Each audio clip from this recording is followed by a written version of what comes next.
Our next guest is JT Barnett, producer, director, cinematographer. He filmed content for a reality show for Joe Exotic at the Greater Wynwood Exotic Animal Park between 2012 and 2014, and I believe he's on the line with us now. JT, are you there? Yeah, I'm here. What's going on? Good morning. Thanks for joining us. Can you believe no problem. No problem. Can you believe that Tiger King and the story of Joe Exotic has become kind of the number one thing that people are talking about, the number one Netflix show right now? I can't believe it. You know, I shot a lot of content with Joe over the years, and I never thought – I mean, we actually pushed to a pilot with a major network, and so I knew it would get some exposure, but I never thought it would be a 1 week number one Netflix hit. How did you get to know him? How did you learn about his story, and then what was sort of your arrangement with him? Sure. A little of my background. I'm a TV producer by trade. I helped create a TV show in Dallas with Bobby Goldstein and Tommy Habib called Cheaters. I then produced Cheaters for about 9 years. Hold up, is that show real, by the way? I've seen that show once or twice late night. Reality TV is heavily produced. That's what I'll say. You know, Right. I wouldn't say it's fake. I wouldn't say it's real. It's definitely real people in real situations, but a lot of that stuff's produced. You know, and we could have a whole conversation about that and not even talk about the Tiger King. But reality. I mean, we all know reality TV is fake. Cheaters is 50-50. I mean, it's heavily produced. These days it may very well be different, but when I was doing it from 2000 to 2009, you know, you had to drum it up a little bit. So, But how'd you come to know Joe Exotic and all that? I met Joe through a friend in 2012, and he was looking to produce a reality show. And as a reality producer at the time, I met him through a friend. I kind of started helping him with the studio and doing some shoots. In late 2012, early 2013, I started filming at the zoo with some of my gear from my studio down here in Dallas. Wynwood was probably, I don't know, couple hours, 2 hours north in Oklahoma. We started shooting some content, and actually rather quickly, you know, Joe's a character, and rather quickly we had a lot of interest in the show. Good Clean Fun, which is Jason Carbone's company. They were interested in producing the show. So they ordered a Sizzle Reel, which I shot in the spring of 2013. The Sizzle Reel pushed into pilot with A&E. A&E ordered the pilot, and we were actually filming the pilot when Saff lost her arm.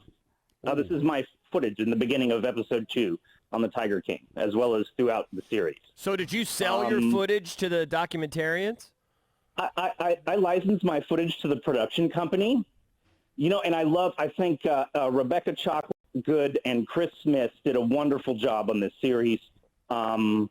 It's fairly accurate as far as Joe and Carole are concerned, in my opinion. It puts both of their stories out there, just kind of lays it all bare. Although they do feature the producer they feature for his internet show is kind of full of inconsistencies. You know, he was there after I was there. We had already had a production deal. We'd already been ordered into pilot with A&E, which is, almost being successful if you're already to that point. And obviously we were onto something because and now it's a number one. Of course, there wasn't the murder for hire and all the craziness that's gone on the last few years.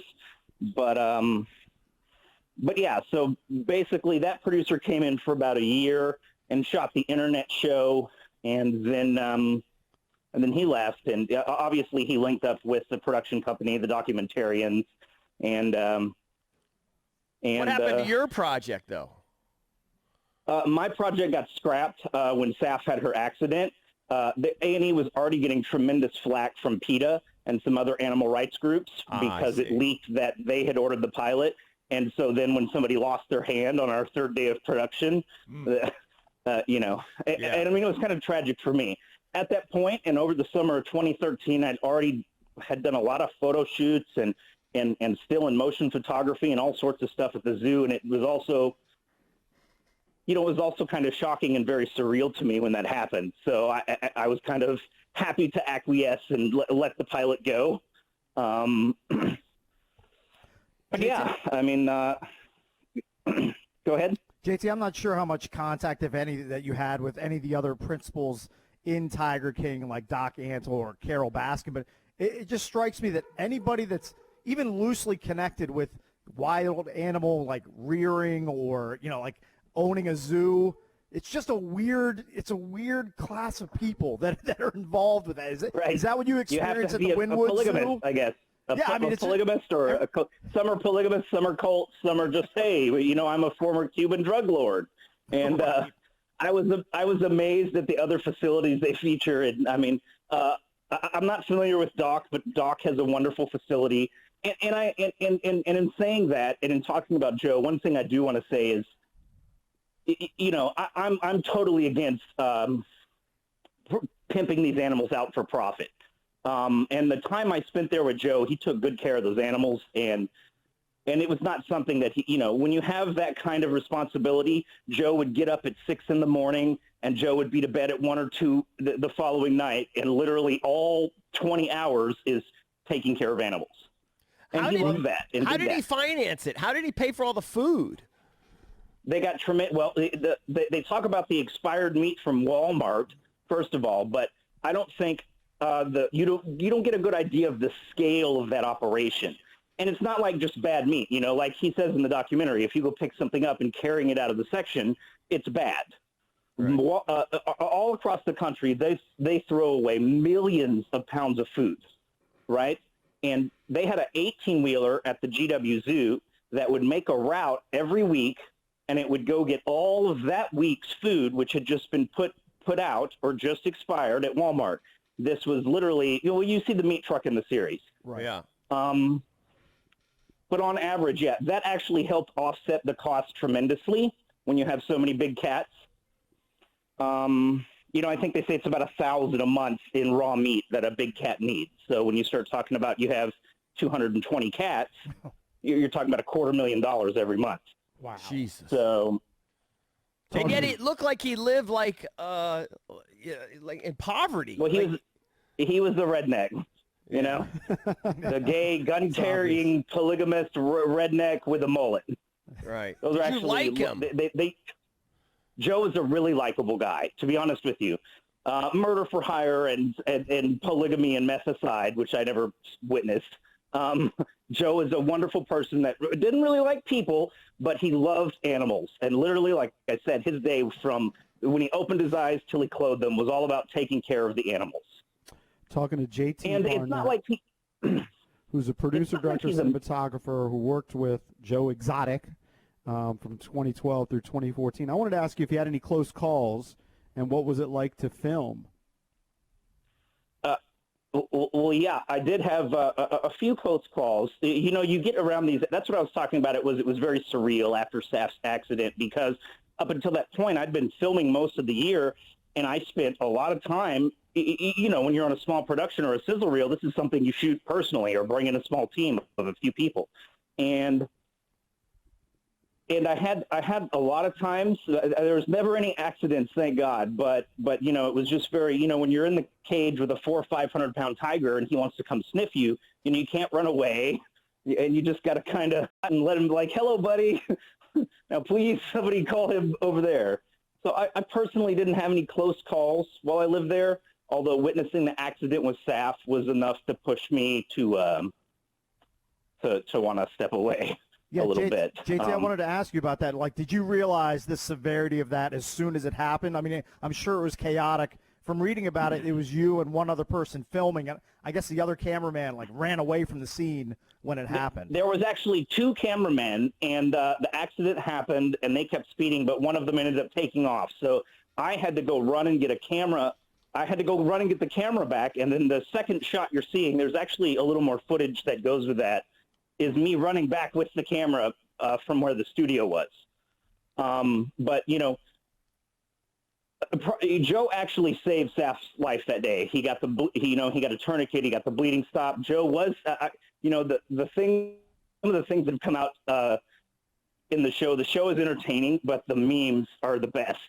It has inspired the best memes ever. And one of them talks about the drip not taking a back seat. You know, Joe had to throw on the EMS bomber when Saff had her arm ripped off. Right. Joe actually wore this jacket all year, and he had just taken it off when he was treating her and then had put it back on. But the way they cut it is like he threw on the EMS bomber after he was treating her. And it's kind of, I mean, it's kind of funny. It's kind of funny. Right. But, you know, Joe saved her life. Joe's a former police chief. He was a paramedic. He got her stable. They actually didn't take her very far. They just took her to a field right across from the zoo. And, you know, that's where they airlifted her then up to OU Medical Center. All right, so a couple questions for you. Drab says that you were involved, you shot the music videos. How did that come about? And it's come out now, right, that's not Joe singing, or maybe he's singing like 1% of it and the other guy singing the whole song, really? Right, he sings over that stuff. How did that come about? Like, why did he want to? Joe appears to be just a guy that just wanted to be famous any way he could, right? Yeah. Right. Joe just loved the attention. So Joe wanted to start singing country music where you know, he's already a he was an Oklahoma celebrity, and he wanted to sing country music. And so those guys, by the way, knew, what was their name? Vince Johnson. I forwarded the director a few screenshots in relation to like the A&E and Good Clean Fun deal. And right. I don't know if there's the deal in there with Vince Johnson as well. But they knew full and well that they actually signed an agreement for the first two songs, which were I Saw a Tiger and GW and Me. And they completely acknowledged their ghost performing, ghost writing, receiving no credit. I mean, they knew he was going to lip sync this stuff. Right. Gotcha. Of course, it makes better TV now for him to have stole their whatever. And I read some interviews like in Vanity Fair that are completely filled with inconsistencies, as well as actually the producers on there, who's just completely just full of bull. What do you make of the murder for hire plot? It seems pretty flimsy to me. I mean, he talked about killing Carole all the time. Like, why did this all of a sudden become like sort of a real thing? One good thing that the documentary shows you, the docuseries shows you, is that, I mean, obviously Joe was set up. Now, Joe has his faults, don't get me wrong, and Joe did some wrong things. Should he be in prison for 20 years? I don't think so. And at least some of these other criminals that engaged in this activity with him should be locked up as well. I mean, the documentary lays it out pretty clearly. Like, this guy came in, tricked Joe into putting stuff in his name, then introduced him to an undercover FBI agent, and then they all three plot a murder. And why is Joe the only one locked up here? Right. It's just Joe has a big mouth, and he constantly talked about hating this lady and let's kill Carole Baskin. And so, and not only that, but if you look at Joe knew the inspiration for Scarface. Like, Joe had friends like this Cuban drug lord he could have went to if he wanted somebody whacked, I'm pretty sure. Right. Why would he go to these two crackheads and this con man and give him a few grand and be like, oh, hey, great. I think what they did is, like I said, he was set up. He was entrapped for sure. They knew he'd talk big. All they had to do was introduce him to the agent and get him talking about Carole, and he's like, yeah, let's kill her. I don't think he ever realized the ramifications of his mouth, really. I think it's his mouth, really. Joe was all bark and no bite, if you will. Right. JT, what's your theory on who burned down the building that housed all of the archival footage that was on the property at the Wynwood Zoo? As well as Michael Jackson's alligators rescued from Neverland. Right.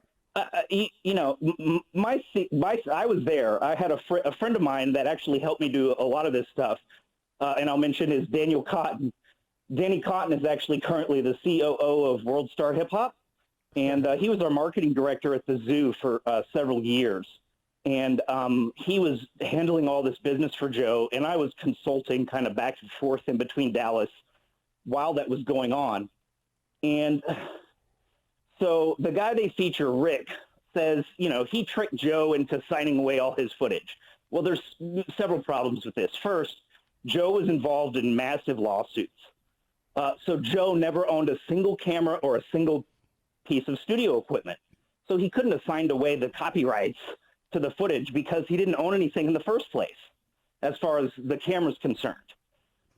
Second, he tricked him into this contract. He was there probably 7 or 8 months shooting the internet show and trying to revive a pilot that we had already almost successfully launched the year before. He gets in an argument with Joe one morning, and he pretty much tells Joe as much, like, look, this is my footage, this is my studio, and this is what I'm going to do with it. And Joe basically, Joe tells him, F you, F you, locks him out of the studio, denies him entry to this building, and fires him on the spot. And he leaves. And then the following day, the very building he denied him entry to burns to the ground. Right. Not only that, Joe doesn't like people, but Joe would never hurt his animals, and Joe would have never hurt his alligators and the offspring of Michael Jackson's that were there in the studio. John took care of the alligators. John was Gator Man. John loved alligators, and John loved these animals. And not only that, but Joe is way too egocentric, and he would never burn. The other thing they get wrong is there's no damning footage. Saff says it, and Rick says, oh, we filmed around the clock. Well, maybe he did, but that's just not how you shoot TV, Right. You don't film around the clock. You schedule it, script it, shoot it. And that's everything that was at the zoo was all scheduled and scripted and shot.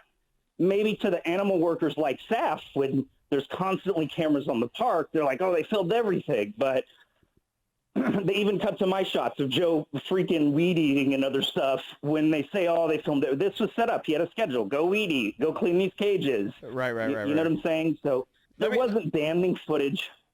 What was your take on Carole? Do you think she killed her husband? Is she this evil woman? Yeah, of course. I mean, the series lays it out plainly for you. I don't want to talk bad about Carole because I feel like it's talking about the Clintons, and I don't want to have an accident. Do you know her? No, I don't know her. Okay. Probably better that way. No, but I want to hear your thoughts, though. I want to hear your thoughts. Oh, dude, she harassed Joe. You have no clue. They kind of get into it, but from the moment I met Joe until 2012, till I kind of distanced myself as things were getting crazy, I don't know, 2016, 17, she bombarded him with her followers, not only, spending thousands in marketing and online and stuff just to attack him, but people who physically came to the park and poisoned animals, and people who brought sick animals onto the park and released like wild feral cats with diseases that were released onto his park to try to contaminate them all. And Joe's chimpanzees were poisoned. And honestly, Joe didn't just have some persecution complex from Carole. She really was out to get Joe, and at a scale of persecution that was just shocking, So from the earliest onset, I realized this is not a lady to F with, she just constantly was attacking the zoo, aligning with animal rights activists. Every month she reported Joe to the USDA and the Texas Department of Wildlife, constantly, all the time. He had new complaints from new individuals that were in Carole's army about something, Right. So you think? The do you think she's? is a lot of times? I'll say this. I don't think we have as much a justice system in America as we have a money system. If you got the money, you can play ball, and Carole has some really deep pockets. So taking her on in court or any other fashion is just, not a good idea. It's not going to happen. So JT, you think we appreciate the time. It's JT Barnett. I just want to know one thing, JP. Exotic. So you think she fed her husband to the lions?